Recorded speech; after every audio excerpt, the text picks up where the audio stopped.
you know, Baba, you know, when he gives us the Murli, he's the teacher, the supreme teacher, and then we are the student. But I also like to see Baba's Murli as it's his love letter to us on a daily basis, but it's also like a recipe or like a roadmap, because often the day that I hear Baba's Murli, something from that Murli will always naturally be applied during the day because of a situation, because of something I've been thinking about or churning on. And I always say, how did Baba know that this was going to be, that I was going to need this, this jewel from his Murli today? And so I always like to sit with, when I listen to Baba's Murli, that yes, he's my teacher and I'm the student, but also this is my sweet father, giving me his love on a daily basis and guiding me throughout the day. And so it's always nice to think about Baba's Murli and to come into listening to Baba's Murli, just not as a routine, it's part of our timetable, but really see this as a special opportunity that God himself is coming to speak to us, to me personally. Okay, so let us start. So today is Friday, December 24th, 2021. And so the essence for Baba's Murli today is, sweet children, the Father reminds you that you were pure. Then while taking 84 births, you became impure. You now have to become pure again. Question. What question does the Father ask you, children who are becoming sensible from senseless? And what effort does he advise you to make? Answer. Children, I gave you so much wealth. You had countless wealth. Where did you lose all of that? How did you become so insolvent? How did Bharat, that was the golden sparrow, become like it is?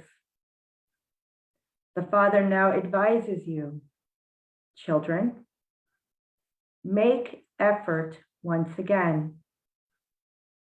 Study Raj Yoga and become the masters of heaven. Om Shanti.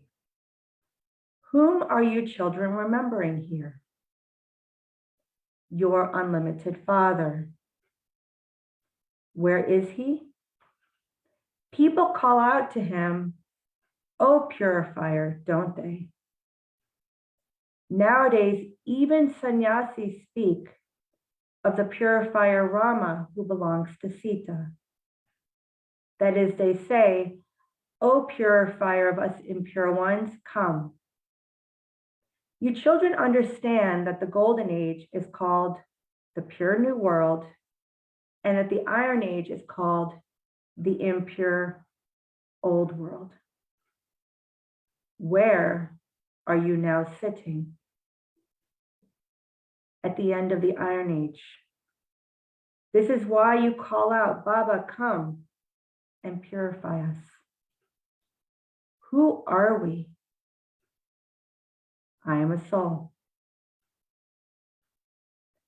So when Baba says, "I am a soul," don't just I always say, don't just listen to that, but really bring yourself in that moment. I am a soul. Take yourself into that experience in a second. So Baba says, it is souls that have to become pure.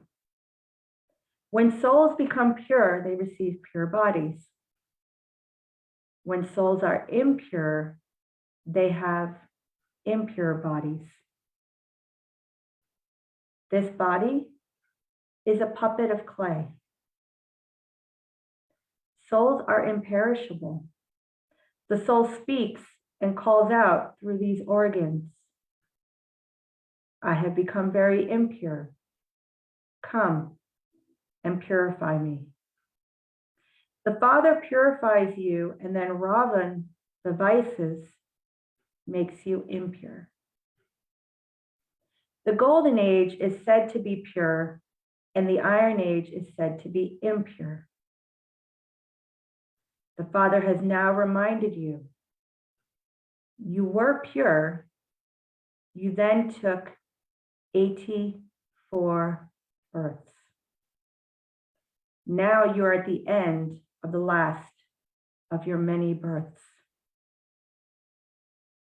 You are now completing your 84 births. This is the human world tree.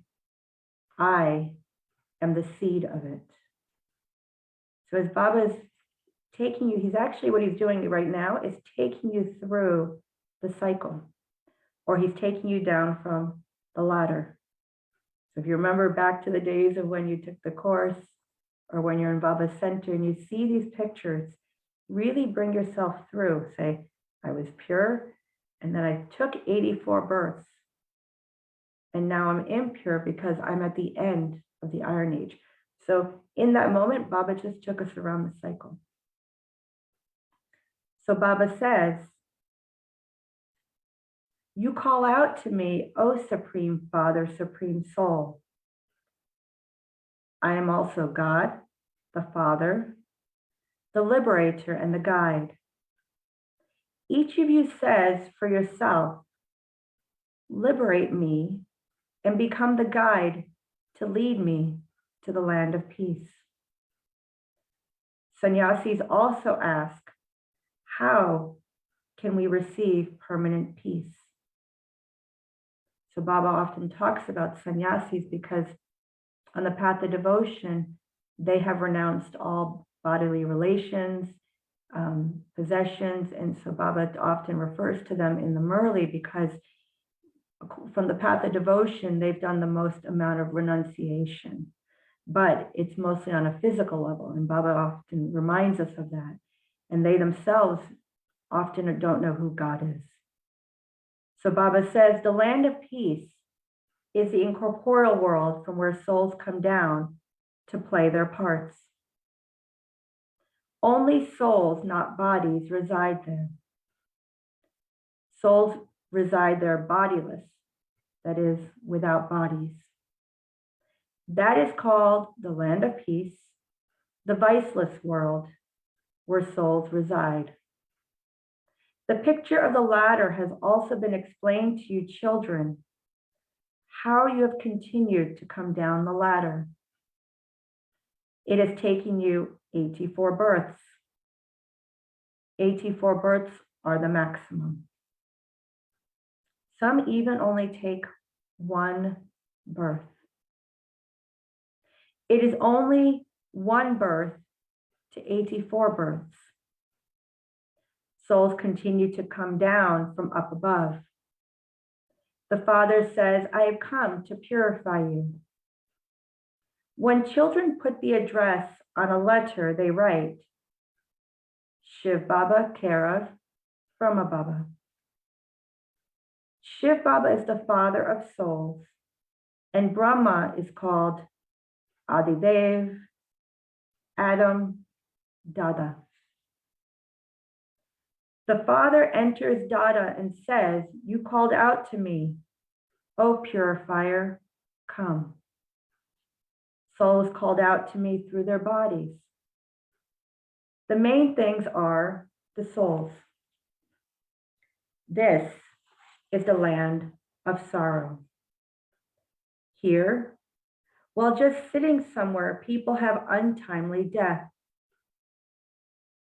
Even small children die. There is never untimely death in the Golden Age, whereas people here die just sitting somewhere. There are no such illnesses there. The very name is heaven. It is such a good name. When the name is mentioned, your hearts become happy. The golden age, heaven, paradise. Christians say that 3,000 years before Christ, there is paradise. The people of Bharat do not even know this. This is because they have seen a lot of happiness, and they are also seeing a lot of sorrow. They have become tamopradhan. So they've gone into a state of complete degradation and impurity. So Baba says they are the ones who take 84 births. After half the cycle, those of other religions come. You now understand that the deities existed for half the cycle. There were no other religions at that time, and when there was the kingdom of Rama in the Silver Age, there were still no Islamists or Buddhists. People are now in extreme darkness. They say that the duration of the world is hundreds of thousands of years. So Baba is referring to those on the path of devotion. Baba says that is why they believe that the Iron Age is still in its infancy. You now understand that the duration of the Iron Age has come to an end and that the Golden Age is now to come. Therefore, you have come to the Father to claim your inheritance of heaven. All of you were residents of heaven. The Father comes to establish heaven. Everyone will go home to the land of peace, and they will then come down here and become actors. A soul cannot speak without a body. There, because souls don't have bodies, they remain quiet. So Baba's talking about the land of peace, the soul world. That is called the incorporeal world, the land of silence. These things are not mentioned in the scriptures. Human beings created the scriptures. These things do not exist in the Golden Age. They don't perform devotion there, and there is therefore no need for scriptures. Deities don't worship anyone. Later, human beings worship deities. That is the world of deities, and this is the world of human beings. There used to be the kingdom of deities, but that doesn't exist anymore. No one knows where they went. There used to be the dynasty of Lakshmi and Narayan. You now receive the knowledge of that. No other human beings have this knowledge. The Father comes and gives human beings this knowledge through which human beings become deities. And so Baba says, you, human beings, come here to become deities. Deities neither eat impure food nor smoke cigarettes. They are deities, whereas here, all are human beings. Those deities are pure, whereas these human beings are impure.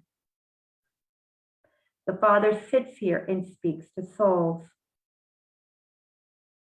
The souls listen through these organs. These things are not mentioned in the scriptures. Ravan doesn't exist in the Golden Age. There's no mention of sorrow there. Sorrow begins gradually, later. There you have plenty of wealth. On the path of devotion, you build temples. First, there is the Somnath temple. You had very big diamonds and jewels, which no one could put a value on. The main thing is the Somnath temple. However, all the kings must have built their own temples in their own palaces because they also wanted to perform worship. First of all, there is the worship of Shiva. Shiva is also called Somnath. Somnath means the Lord who gives you nectar to drink. This is the nectar of knowledge, is it not? The Father sits here and explains that only the Father is called the truth. So Baba's reminding us here that when worship first began in the Copper Age, it was what he calls the unadulterated worship. It was the worship of Shiva. And then what happened was more sorrow, the vices, everything started to increase. And then the religions all started to come one after another because people were seeking. They were in so much sorrow. They were trying to grasp that happiness that they knew once existed, but they don't know how it existed. And so Baba says, this is the nectar of knowledge, is it not? The Father sits here and explains that only the Father is called the truth. The Father says, only I come and make Bharat into the land of truth. How could all of you become deities otherwise? I also teach you all of this. Shiv Baba carries out his activities through Brahma.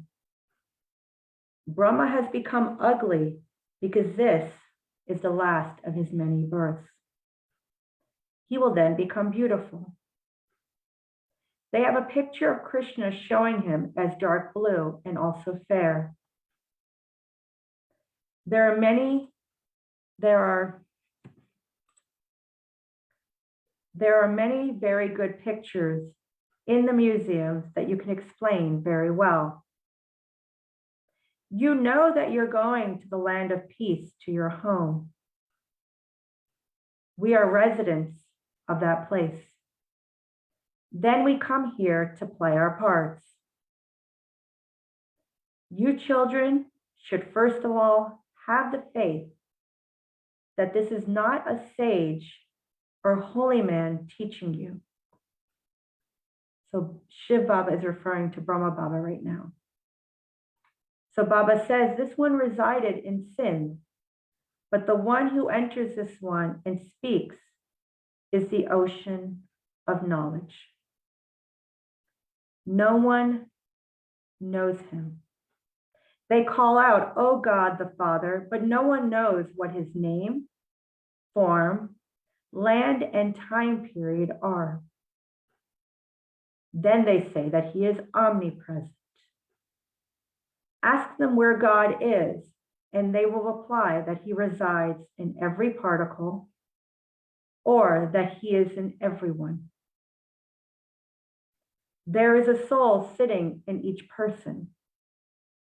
They call out to the Father, the Supreme Soul, "Baba, come and purify us impure ones. You call out to me to carry out this business and this service. Come and make us dirty ones pure. You invite me into the impure world. The Father never sees the pure world. He has come to serve you in the impure world. This kingdom of Ravan is now to be destroyed. You are studying Raj Yoga here, and you will then go there and become the kings of kings. You've been made those countless times. First of all, this is the Brahmin clan. There is the Brahmin clan. Prajapita Brahma is remembered, And he is also called Adam and Adi Dev too. No one knows this. There are many who come here and listen to this knowledge, but they are then influenced by Maya. While becoming pure, charitable souls, they become sinful souls. Maya is very powerful. She makes everyone into a sinful soul. There isn't a single pure or charitable soul here. Only the deities were pure souls. When all become impure, they call out to the Father. It is now the kingdom of Ravan, the impure world. This is called the jungle of thorns. The golden age is the garden of flowers. There are so many first-class flowers in the Mughal gardens. You can even find uk flowers there. So uk flowers are these very bitter, poisonous flowers. So Baba says, however, no one understands the difference. Why do they offer uk flowers to Shiva? The Father also explains this. When I teach you, some are first-class flowers, some are jasmine flowers, some are other very fragrant flowers, and some are still uk flowers. They are all number-wise. Therefore, this is called the land of sorrow, the land of death. The golden age is the land of immortality. Only the Father creates the new world. He is called the knowledgeful one. He is the living seed. He is called the ocean of knowledge. It isn't that he knows what is in each one, that he is antarayami, which means that he knows what's in everyone's heart. So Baba is saying it isn't that he is. People lie when they say this. It is fine to say that he is the ocean of knowledge, that he is the living seed. He knows the beginning, the middle, and the end of the world. And this is why he is called the ocean of knowledge. He is now giving you children the knowledge of the beginning, the middle, and the end of the world. The cycle continues to turn. The golden, silver, copper, and iron ages. At the confluence age, the world changes. You are Raj yogis who are now standing at the confluence age. The Father sits here and teaches you. It is those who become the children of the Father that study Raj Yoga. The first and main thing to understand is that Baba is Baba, the Supreme Teacher and also the Supreme Father. Shiv Baba is now teaching you. He is also your Sat Guru. So Sat meaning true, Guru meaning guide. So he is your true supreme guide. So Baba says he will take all of you back home. That is called the procession of Shiva.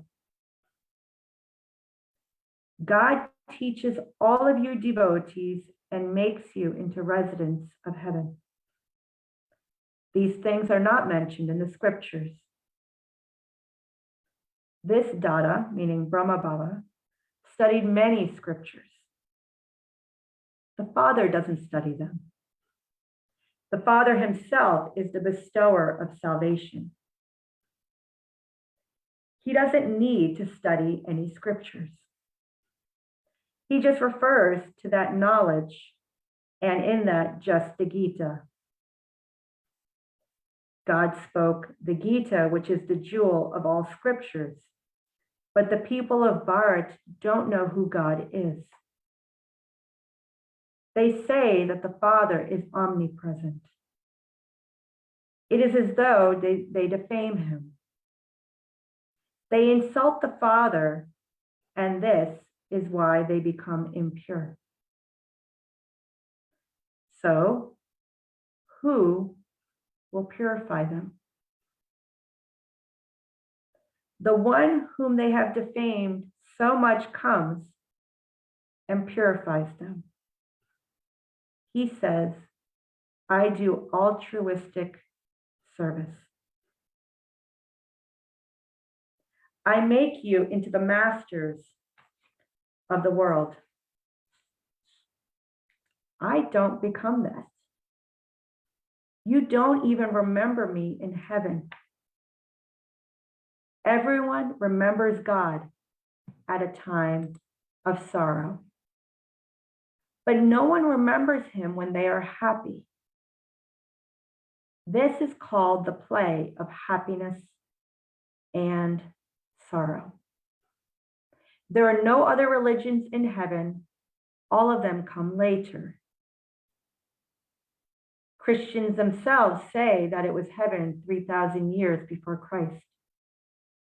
There were no other religions. We souls were in the land of peace. These things are not mentioned in any of the scriptures. The Father grants salvation through this knowledge, which is called the Gita. You call out to the Father to come and take you to heaven.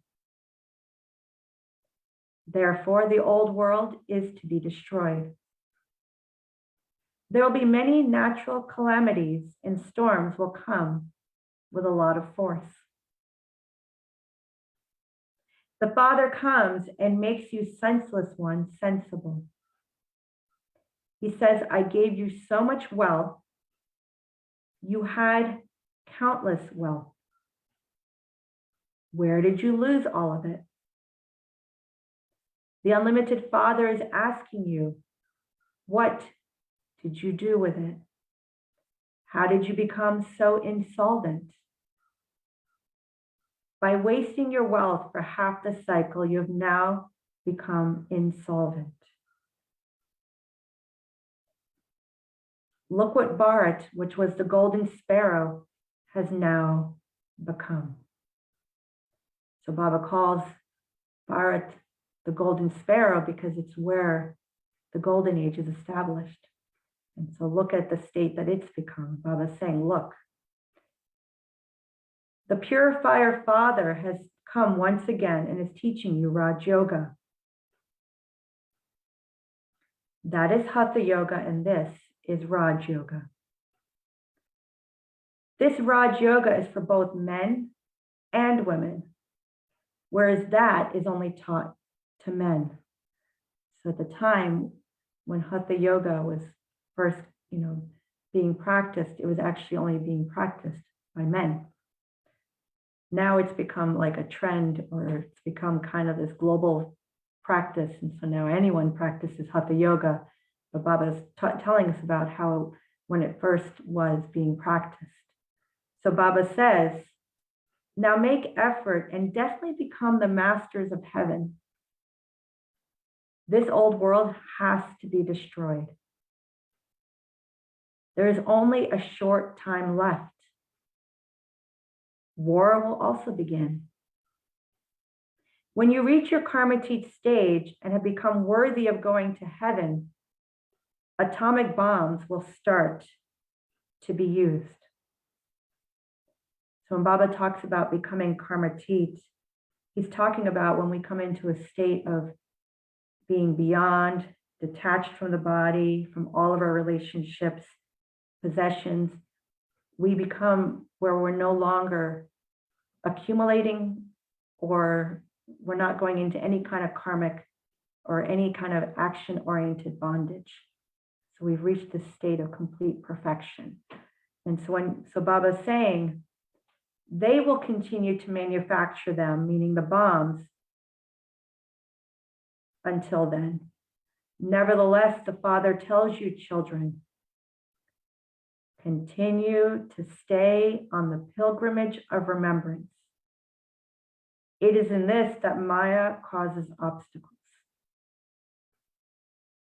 I'm just going to repeat that line.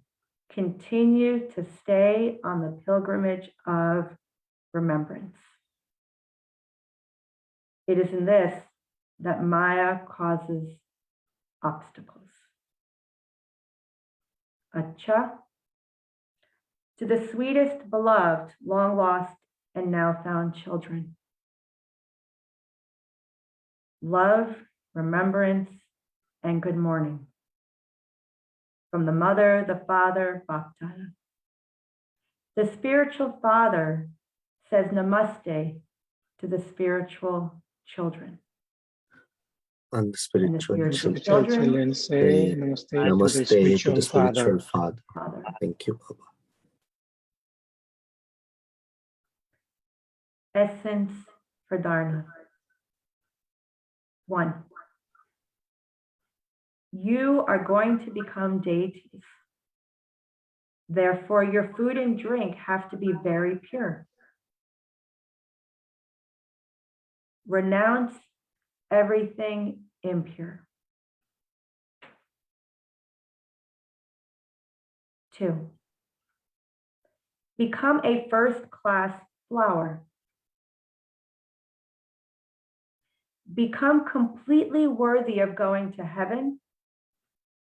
Make effort to make your stage karmatit. So we have to make our stage where we are beyond all attachments, beyond all actions, or the influence of actions. Okay, today's beautiful blessing for today. Okay. So may you be yog-yukt and yukti-yukt and become worthy of being remembered because of your elevated actions. To the extent that each of your actions is elevated, accordingly, you will be remembered among the elevated souls.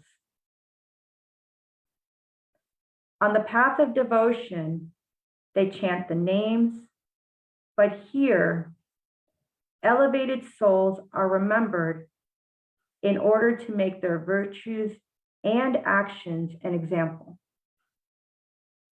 On the basis of your elevated actions, you will continue to become worthy of being remembered. For this, you have to become yog-yukt. By your becoming yog-yukt, every thought, word, and action of yours will definitely be yukti-yukt. And we'll talk about these two words that Baba's using. Such souls cannot have any thoughts or actions that are not accurate. There is also this connection. So when Baba talks about being yog-yukt and yukti-yukt, the word yukt means like method or device. And so what Baba's talking about is when we are yog-yukt, it means that we are in a stage of connection where we are merged in remembrance.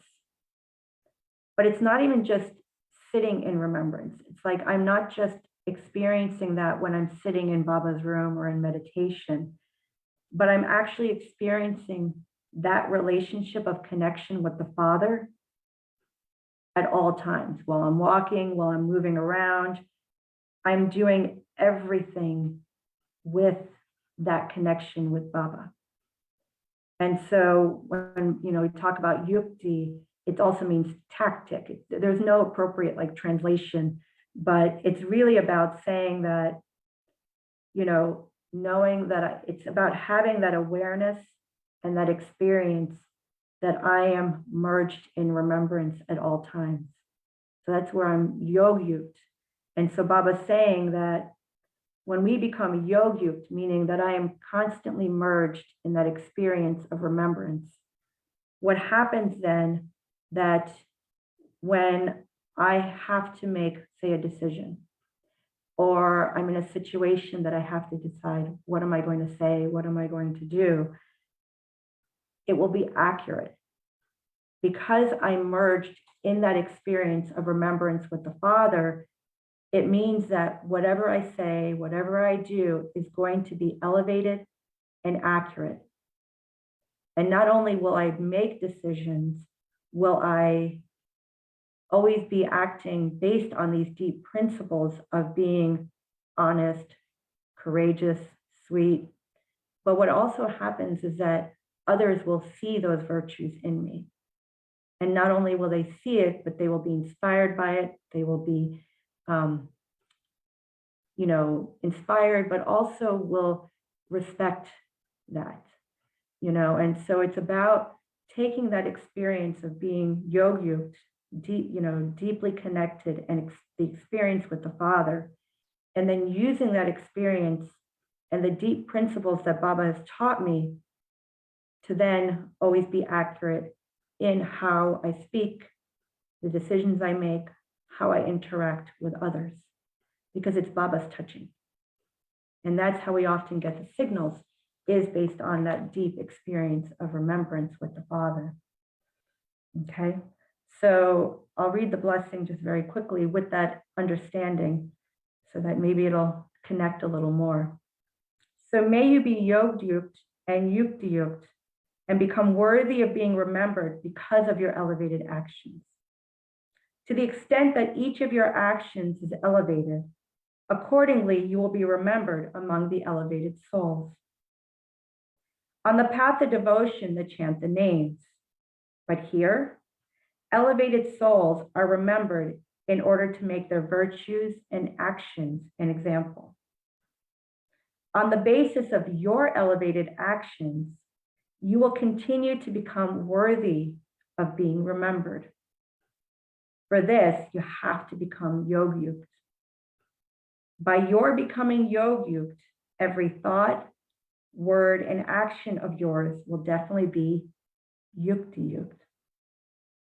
Such souls cannot have any thoughts or actions that are not accurate. There is also this connection.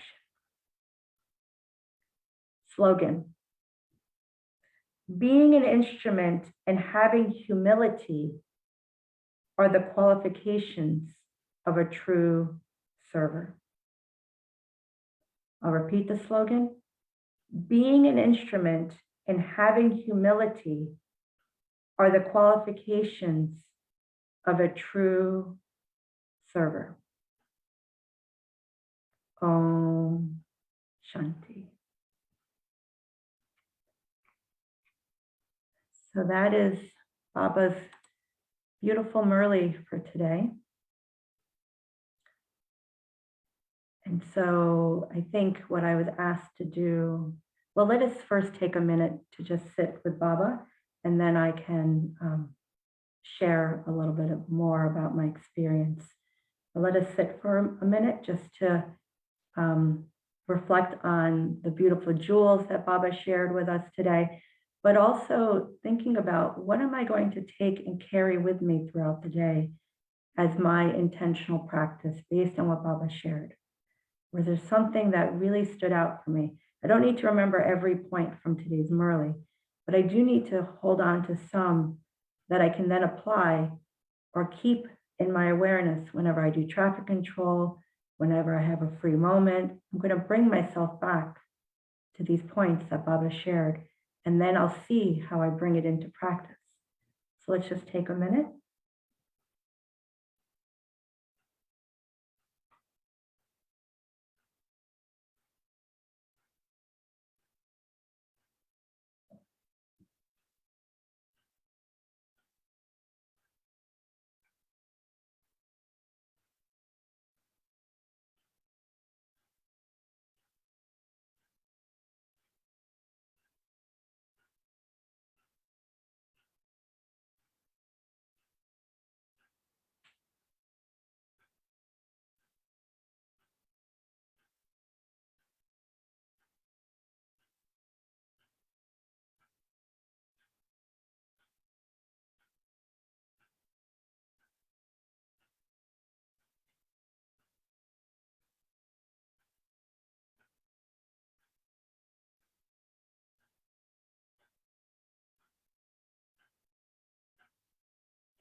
Om Shanti.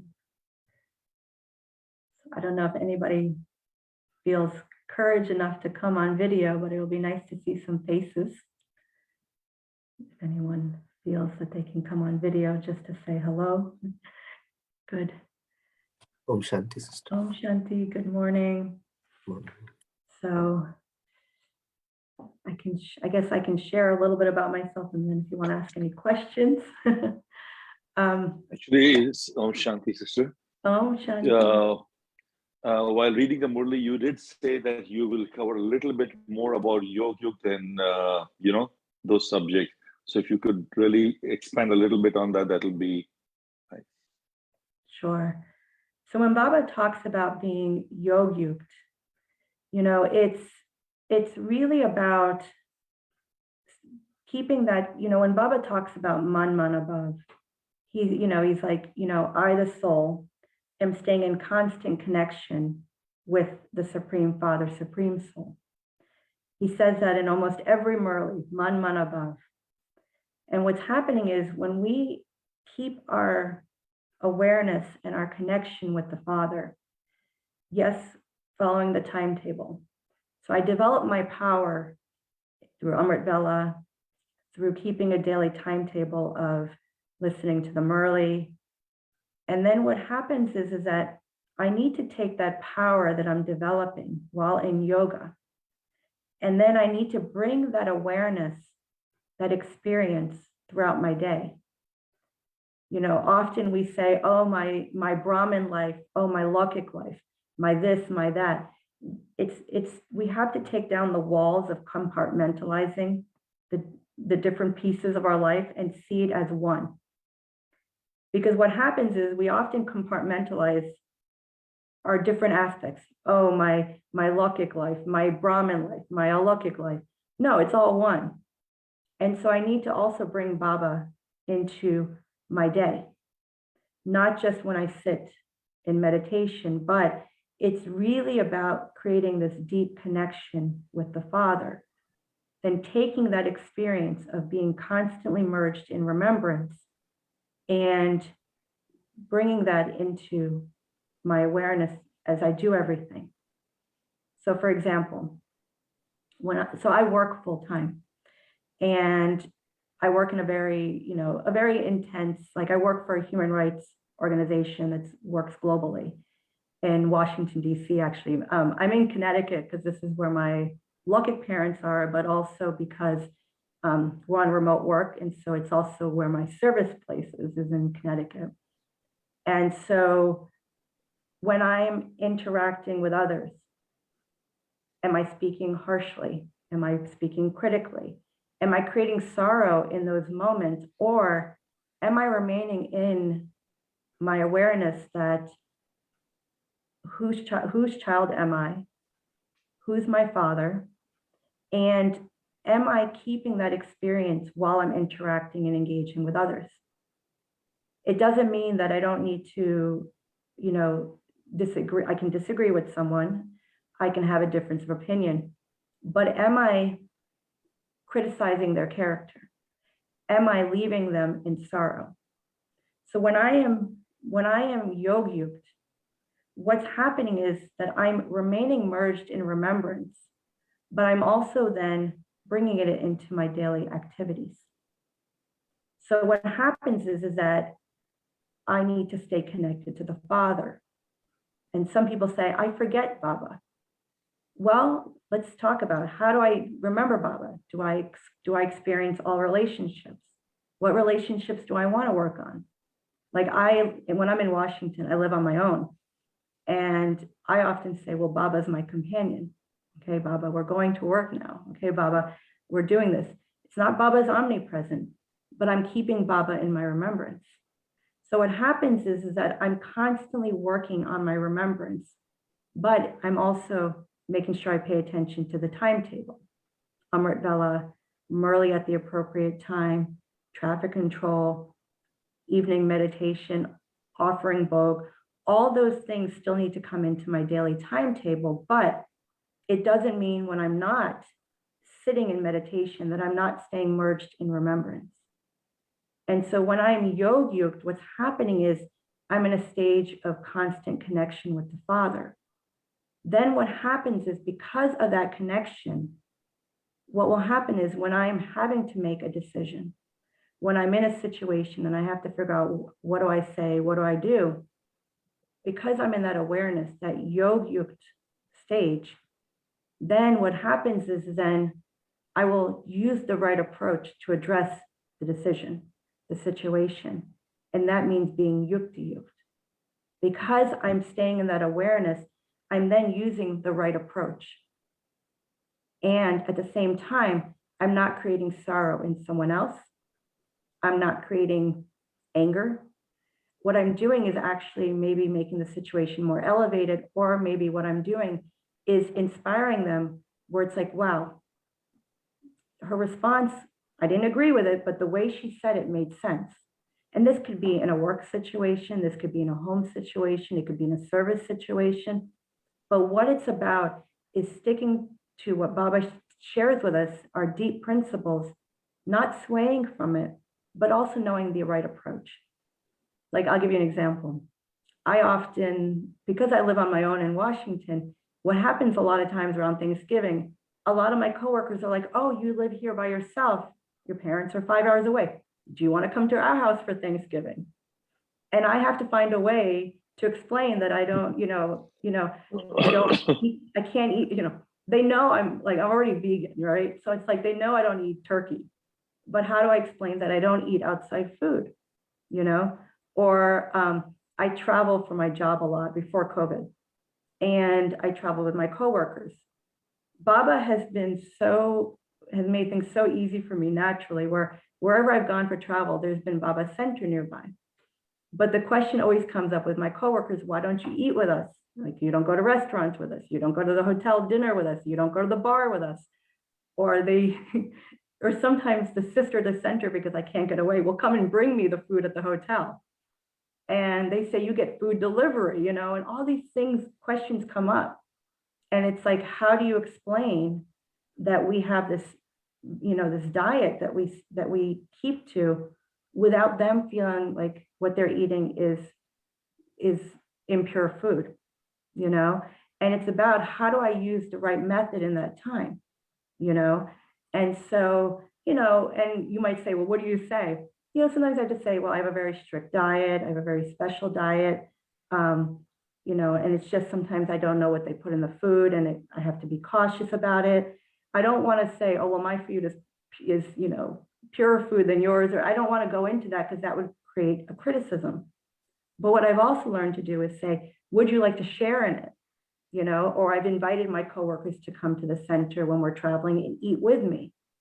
And they say, now I know why you go here, because the food is so much better. And they don't realize what we eat is actually very simple. It's more simple than they're used to. It's the vibration. And so it's about using, and that in that moment is because you use the accurate method at that time, but the accurate method comes from staying in the yogic stage. Does that make sense? I know it's a very lengthy response. Yes, actually, I think one of these days I will need to connect with you one-on-one, because at work, I go through the same things at work, conferences and meetings, and it's just difficult not to, I'll tell you very quickly. keep saying no all the time. So I work for a nonprofit human rights organization. My background is I have a master's degree in international relations. And so my role is really to try to help workers who are working in very poor conditions because of companies and the way they get treated and the pay. But also in my organization, we have a union. So we help organize workers into unions, and we even have a staff union.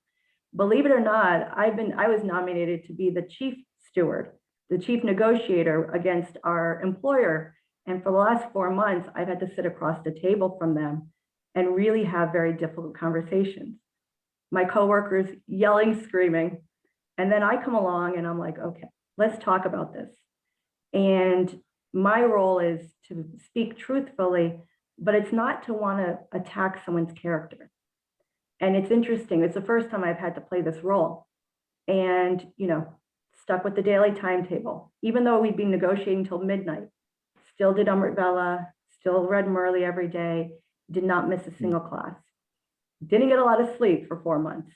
But what my goal was really to still inspire others, that they knew that if I was there, I was going to speak truthfully without tearing down anyone else's character or attacking, but also try to get the best result for who I was representing.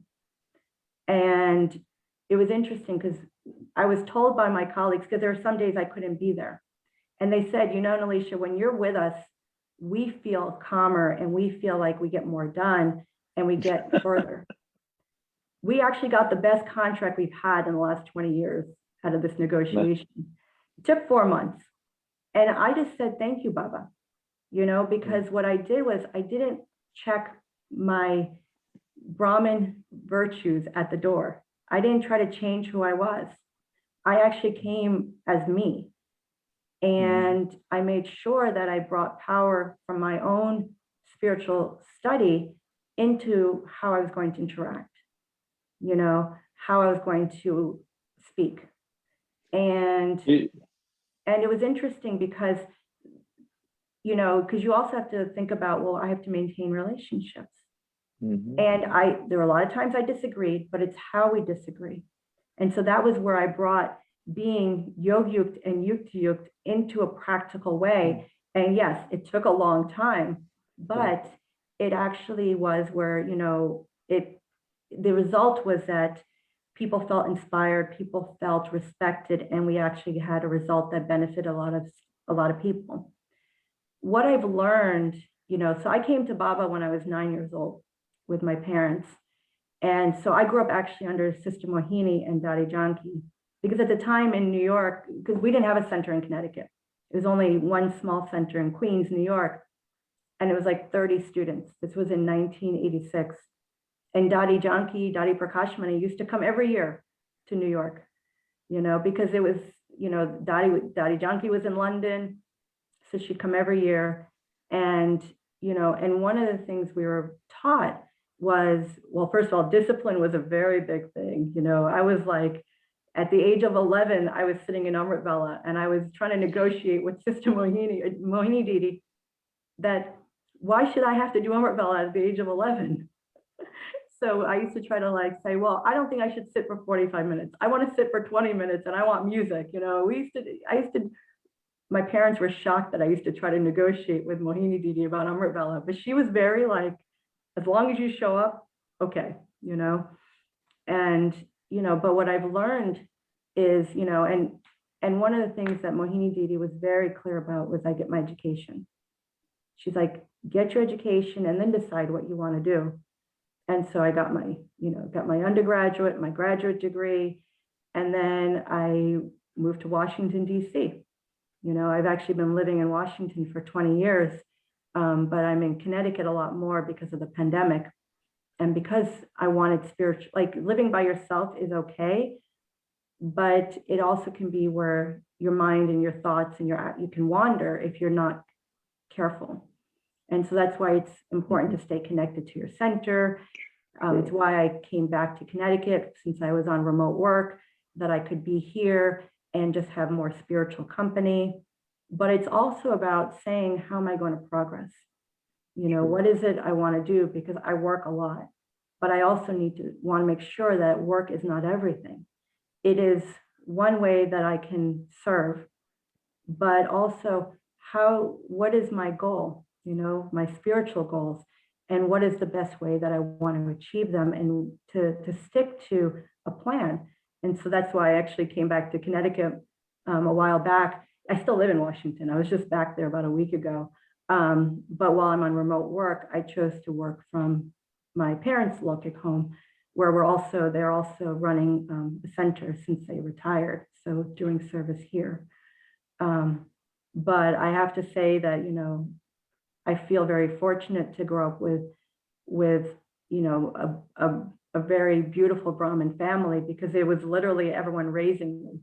You know, it's like, it was definitely everyone's hand was involved in helping to raise me, because I was one of the first children that they raised, like the New York Center had raised from childhood, that is, you know, is still around and serving and things like that. And so it was very new for them on how to raise a child born in the US from, my parents are both Gujarati, like born and raised in Gujarat, but we took Gyan in New York. And so, they weren't used to raising an American, child in the Brahmin family, but, but it was, I have to say, I was fortunate because one of the things I learned was that they accepted me, as I was still going through my growing pains, still settling sun scars from previous births and current birth. There was a lot of patience needed, I would say, because I was one who was very vocal and questioned everything. I was like, all right, you don't want me to eat onions and garlic, which we didn't do before, because in a Gujarati diet, it wasn't common anyway. I was like, but I want to know why. I can't eat out. I want to know why. And they would explain it. They would explain it. And, it wasn't just, because we said so. It was, I want to understand it not because I'm questioning it, but because I want to value it. Yeah, true. I want to value it, and I want to then be able to explain it to others, because I was like, even at the age of 14, I want to teach others. I want to share it with others. And so I said, if I understand it, then I can explain it, but I actually never took the course, just so you know. I was first day Murli class, I actually never, a lot of us children never took the 70s course. We were born through the Murli, actually. So. But what really stood out in all that you have said so far is do not compartmentalize your life. We talk about work-life balance, my work life and my home life, and there should be a balance. But if you are you, and I was always told that at work, you're playing a different role. The role you're made to play, just like you're playing a different role at home as a father or but I think what you said is very nice, that, do not compartmentalize. Take that with you wherever you go. Yeah, because if we think about it, when Baba tells us about who we are, and, he's the ocean of love, he's the ocean of patience, the ocean of bliss. These are all my virtues. Okay, so I am, one of my virtues is love. How I express love with my family could be one way, but I can still express love with my coworkers a different way. But I'm still utilizing that virtue because it's who I am. I may not, like, if I see my niece, I will give her a hug. That's how I express my love to her. I may not do that with my coworker, but maybe expressing love is by listening. Maybe by expressing love, what I'm doing is speaking kindly to them. Because what happens is I'm not, the awareness of being a soul, the experience of being a soul doesn't have to be left in Baba's room. I can take that everywhere. And then how I put it into practice is by bringing the virtues out on a regular basis. How I express patience could be differently with somebody who is driving slow in front of me versus somebody who, a small child. But I can still express patience because it's who I am. And so, a lot of times we say, oh, my Brahmin life, my Lokik life, my work life, yes, we have a timetable. We spend this much time at work, this much time, Baba says 8 hours of work, 8 hours of yoga, 8 hours of rest, but it doesn't mean that I have to leave Baba behind in what I do. Like, I go to the office and I don't go talking about saying God says this, God says that, because in our office, we can't bring God into our conversations, but I can still be I say Baba's representative. I can still lead by action. Through my actions, through my words, but it's interesting. People will know if maybe I was running late that morning and didn't sit in enough meditation. They're like, Nilisha, you seem a little different. Your look on your face is different. They will call me out on it because they say, did you do enough meditation this morning? Because what happens is they get used to seeing it because it gives them a sense of calmness, but also inspires them. But they also will point out if we are not being our true selves and saying, wow, you're being a little negative today. It's not like you. And you're like, thank you, because I need to check myself. Am I connected to the Father in this moment? Because if I'm connected to the Father, then I won't be negative. I will be able to express myself in a way that doesn't cause negativity to a situation. It doesn't mean that I allow people to walk all over me or people to be disrespectful. No, but there's a way to express it without it causing more tension, without it causing sorrow. That's what Baba talks about when he says, don't take sorrow, but don't give sorrow. So hopefully that's helpful. Very coincidentally, I used to be in Maryland myself until 2007. I just moved to California in 2007. I was in Gaithersburg. Okay, yep. I know many people who live in Gaithersburg. So just so you know, Yeah. today in Connecticut, we got snow, our first snow of the Wow. year.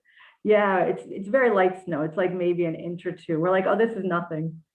It's wait till later when it becomes like 2 feet of snow. But today we got our first snow. And I was thinking, wow, California, Sacramento, I don't think you get snow often. We have to drive up to get snow, see snow. Okay. Tahoe and yep. Yeah, if we want to see the snow, we have to go on mountains. Okay. But in the city, there is no snow, fortunately. Right? Yeah, this morning when we were having our Murli class, I was looking out the window and I was like, oh, snow. Okay. It was It's already nice. 10 o'clock there, né? Right. Yeah, it's 10 o'clock here. So, but yeah, that's why it's nice and bright here right now. But anything else? I know the time has passed. No, that's okay. Okay. If anybody else wants to share, thank you so much, Bharat Bhai, to create beautiful conversation. Anybody else have a question or anything they want to know? Thanks I'm very honest a and lot, open. sister. Yes, Thanks a lot, that's sister, right. for reading Murli today to us. And it was really inspiring. And so whatever the words you told about the Yog Yukt and Yukti Yukt, yeah, I really feel that, yeah, we can incorporate those in our daily life, in our work life, everywhere. Thank you. Thanks a lot. That was really inspirational for us. Well, thank you for having me.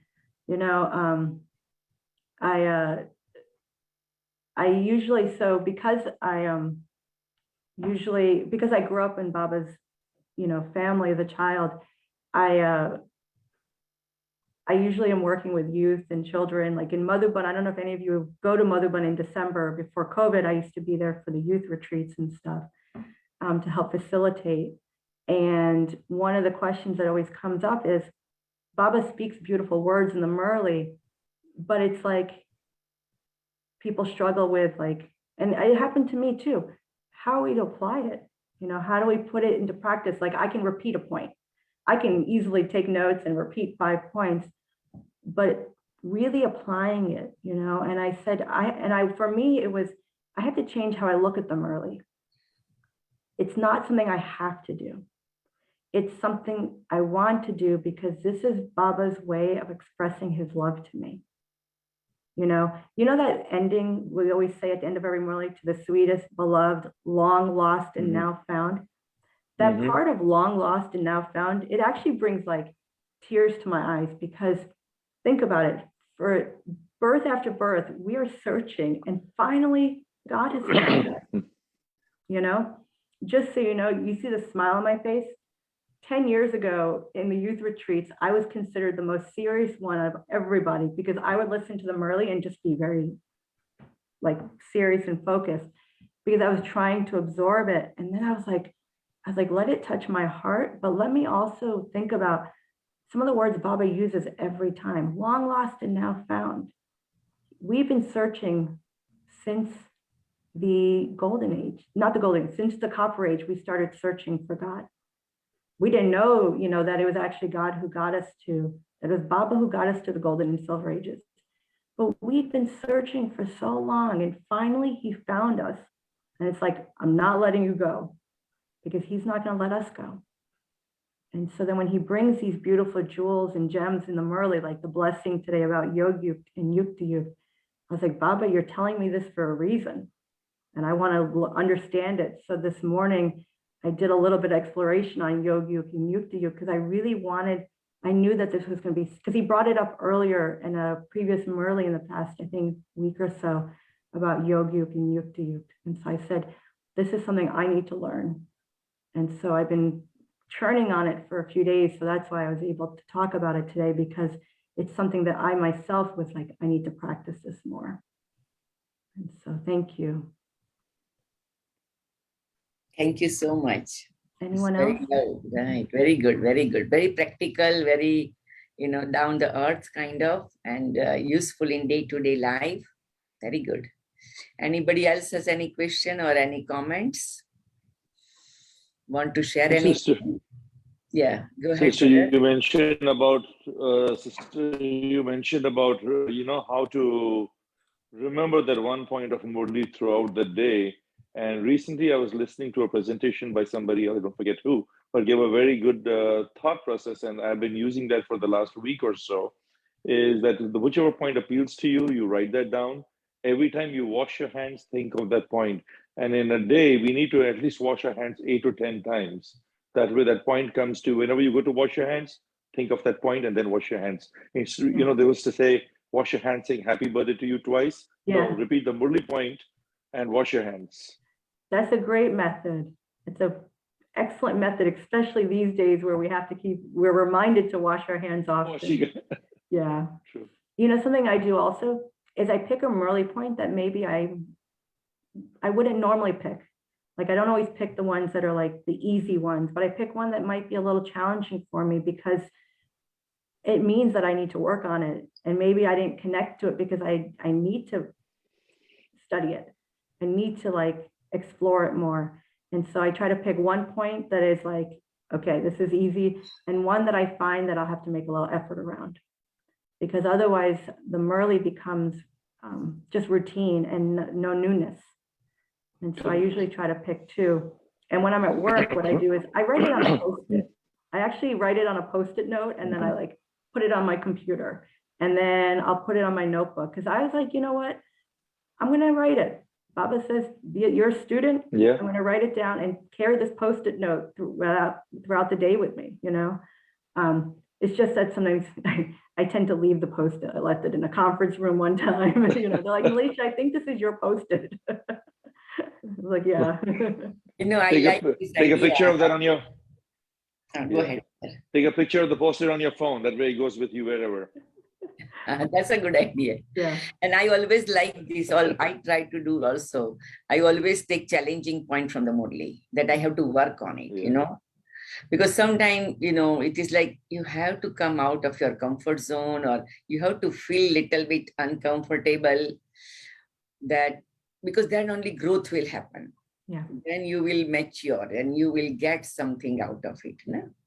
So I always try to pick a couple of points, which is little challenging, little pulling my ears, Exactly. Yesterday we were talking about, it was very interesting conversation we had was like a Christ is like a chosen one, right? And Avyak Murli, Avyak Parivar, Mohini Ben said, you all are also, like a homework was, we all are chosen one, right? But I said, what is the meaning of chosen one? It's not only words. Because Christ was chosen one because he went through all the journey and challenges and, hang on the cross, and still he said, forgive everybody, right? So like chosen one has to do something which is something special, right?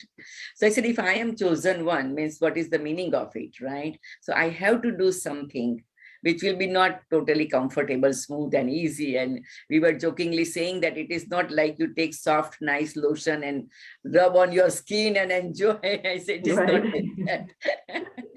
So it is something you have to little bit, pinch yourself kind of, And that's why, pinching is always bringing some kind of activating energy, right? That's why nowadays the Chinese system of acupuncture is very famous, like you activated energy. So I said, Baba, some Murli point is like pinching you like a needle, but that is activating your energy. It's like a spiritual acupressure, acupuncture, spiritual acupuncture kind of. Spiritual acupuncture, I like that.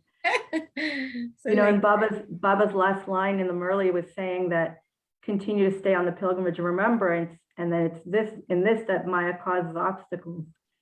I remember as a child, I used to ask Mohini Didi, because she'd come to our house, on the weekends and things like that. And I used to say to her, now that I'm Baba's child, I feel like Maya just keeps coming at me. And I said, why is Maya keep chasing me? And I said, I actually said, can you tell Maya to stop? Because I was like, life felt easy. Life felt easier when I was 8 years old than when I was 9 years old, And I was like, can you tell Maya to stop? And she said, Maya's just playing her part.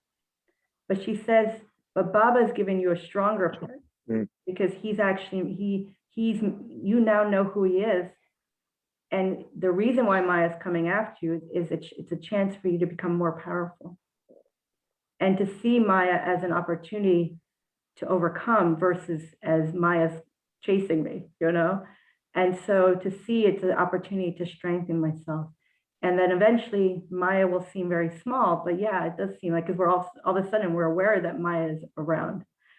And I remember I used to just be so like, when does Maya stop? I used to ask these questions and she says, it's Maya playing its part. But, for us not to get discouraged, but also this is where we build our power. Just like in Golden Age, we don't even think about Baba because there's no need, we're in happiness, and so it brought a new way of, thinking about Maya, that I don't want to welcome Maya, but if Maya comes, to not get disheartened or not to feel like I'm going backwards. Sometimes it's like, oh, I was doing so well and then I went backwards. No, we're not going backwards. We are just becoming more and more powerful, but I have to make effort. Yeah, that's a very good point, that we never go backward. We don't go backward. No, we don't go backward, but sometimes it's just little bit, have patience, or you have to go through little bit curve, but otherwise you are not going backward. Yes, we're not going backwards. It gets a little bumpy sometimes. Yes, yeah, it can be bumpy, but not backward, right? Not backwards. We don't go backwards. It just gets a little bumpy at times, but those bumps will go, and that's why Baba says, make me your companion. Remember, I'm the ocean of, everything, and just stay in the ocean, but this is why it's so important to have that relationship with Baba. That has to be the number one relationship. And it doesn't have to be complicated. It can just be very, very start just very simple and just let that relationship grow, and what I've learned is by developing my relationship with Baba, my relationship with others is actually better. Yes. I have a very beautiful relationship with my Lokik mother and father. Yes, they're both Brahmins, but it's one where we value each other and respect each other because of Baba. Otherwise, if you have a typical Indian Gujarati family, it's just a lot of people talking and disagreeing. But no, and my brother, I have an older Lokik brother. He's very serviceable, very cooperative. He's married, has 2 children. And the relationship that my parents have built with my sister-in-law is so close and so much filled with love that it actually has brought her closer to Baba and her parents, and has inspired others. And so it's because of that relationship with Baba that the relationship within our Lokik family is it's one that's very light, very respectful, but also we have we enjoy each other's company.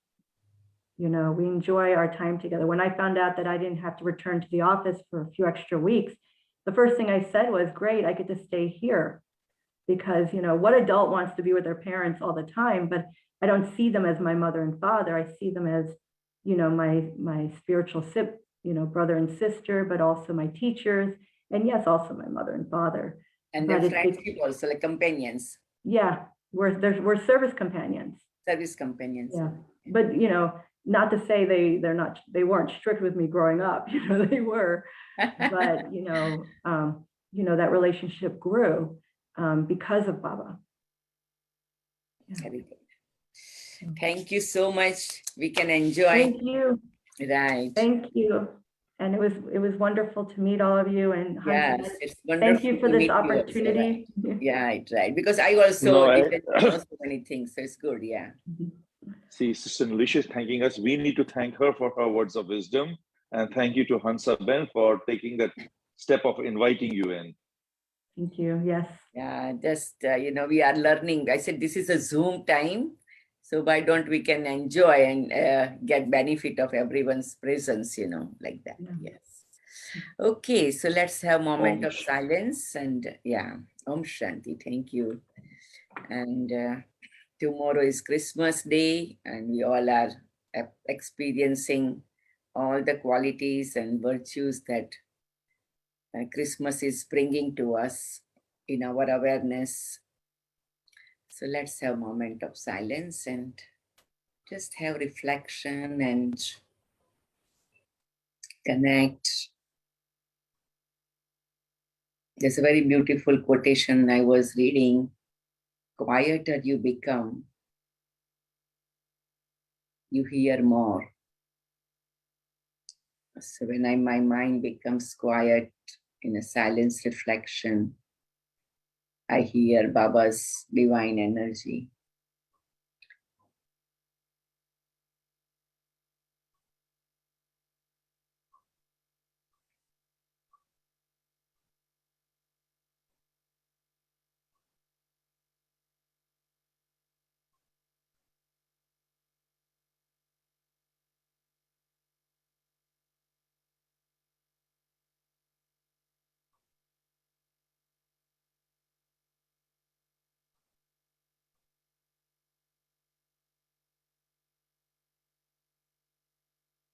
Om Shanti, Om Shanti, Om Shanti, Om Shanti, Om Shanti. Shanti, sister. Thank you. Shanti, thank you. Thank you so much. Om Shanti. Thank you. Thank you, Om Shanti. Okay, we'll end the session now. So Hansaben Ravindra Bhai will join in 35 minutes. Yep. Yes, exactly. He will join in 30 minutes. Yes. Okay. Okay, thank you. Looking forward to. Yes. Thank you. Om Shanti, Om Shanti, Om Shanti. We all had a nice time with Jayashree Ben also.